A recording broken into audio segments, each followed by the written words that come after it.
महाड तालुक्यात कौटुंबिक वादातून काका पुतण्यांचा एकमेकांवर जीवघेणा वार। महाड तालुक्यातील कुसगाव खुर्द येथे कौटुंबिक वादातून आणि किरकोळ कारणावरून काका आणि पुतण्यांमध्ये भीषण हाणामारी झाल्याची धक्कादायक घटना घडली आहे। या वादाचे रूपांतर खुनी हल्ल्यात झाले असून दोन्ही बाजूंनी एकमेकांवर जीवघेणे वार करण्यात आले आहे।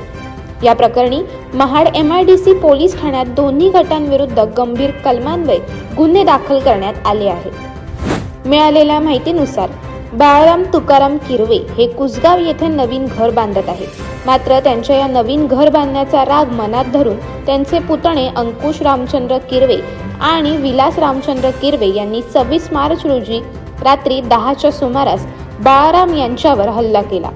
अंकुश आणि विलास या दोघांनीही बाळाराम यांच्या डोक्यात कशाने तरी गंभीर प्रहार करून त्यांना जखमी केल्याने त्यांना माणगाव ग्रामीण रुग्णालयात प्राथमिक उपचार करून अधिक उपचारासाठी पुणे येथे हलवण्यात आले आहे। या प्रकरणी पोलिसांनी गुन्हा नोंदवून आरोपींना ताब्यात घेतले आहे।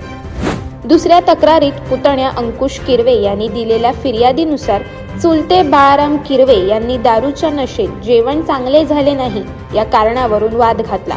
बाळाराम यांनी अंकुश यांच्या पत्नीचा गळा दाबला। पत्नीला सोडवण्यासाठी अंकुश गेले असता त्यांच्या मानेवर आणि हातावर वस्ताऱ्याने वार करून त्यांना जखमी केले। या प्रकरणी बाळाराम किरवे यांच्या विरुद्ध गुन्हा दाखल करण्यात आला असून ते जखमी असल्याने त्यांच्यावर उपचार सुरू आहेत। अधिक तपास महाड MIDC पोलीस ठाण्याचे सहाय्यक पोलीस निरीक्षक जीवन माने यांच्या मार्गदर्शनाखाली सहाय्यक फौजदार गोरेगावकर करत आहेत। अशाच अनेक घटना आणि बातम्या जाणून घेण्यासाठी सबस्क्राईब करा आमचे YouTube चॅनल KV न्यूज आणि इन्स्टा पेज कृषीवल न्यूजला फॉलो करा।